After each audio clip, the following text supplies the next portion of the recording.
Christ, God is really sufficient for us no matter what happens in our lives when we worship Him. I think a lot of the times we're first reminded of His greatness and His holiness, things about Him that are kind of beyond us, that we ourselves don't exhibit. But one of the hard parts is to worship God when things are not okay, or we're in lack, or we feel lost, and we don't know what to do.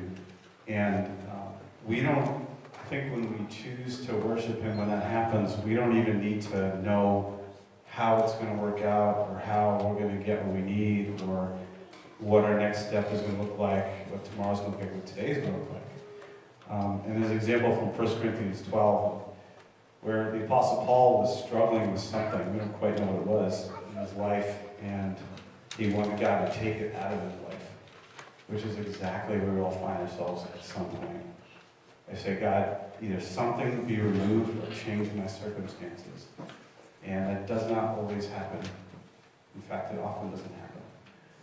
And the Lord said to him, my grace is sufficient for you. My power is made perfect in weakness. This is what Paul's response is. Therefore, I will boast all the more gladly about my weaknesses, so that Christ's power may rest on me. That is why, for Christ's sake, I delight in weaknesses, in insults and hardships and persecutions and difficulties. For when I'm weak, then I'm strong. It's not that we're strong when we become weak, but when we become weak, we are forced to rely on His power. When we could all the time, but we don't often. And it's hard to do that when things are not the way you want them to be. And so when we say that God is our resting place, I just pray that as we sing this, that we would learn what that means for us.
The lost He came to save.